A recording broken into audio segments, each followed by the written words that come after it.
Here's the difference between money and currency. So I'm going to give you a quick lesson in Economics 101. So there are only 4 things that circulate within an economy.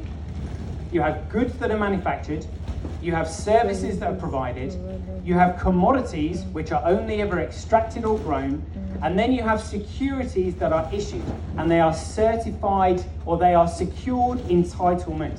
So in other words, tickets, tokens, vouchers, wristbands, gift cards, certificates, they all secure your entitlement to something else, which is why they are called securities. So money and currency also circulate within the economy. So what are they?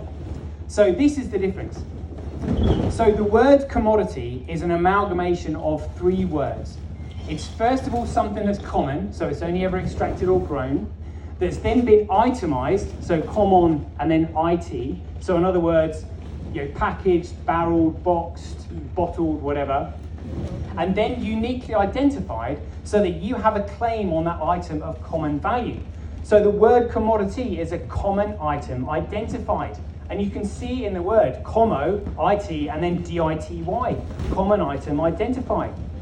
So when you're using a commodity as a medium of exchange, and a medium of exchange being a tool that enables, encourages, and accelerates the facilitation of trade, they become economically competitive to one another. So what happens is over time, these mediums of exchange will outcompete one another until everybody settles on just one medium of exchange that fulfills the trade in the best way. So what happens is when a commodity eventually monopolizes a market due to its ability to be used as a medium of exchange, it becomes a monopoly commodity and recognized as money.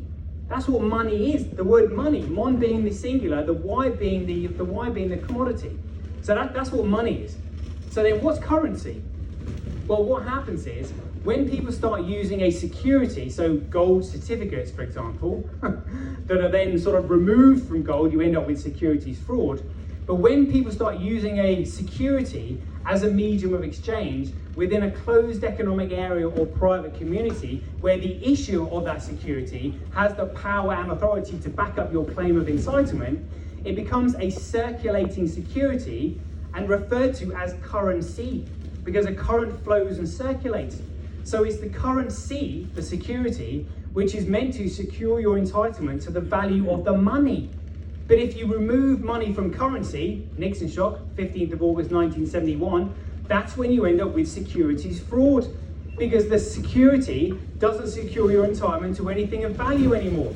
So that's how we get the banks. The case law that defines fiat currency as securities fraud is SEC, which stands for Securities and Exchange Commission, versus W.J. Howico 1946. That's how we get them. But no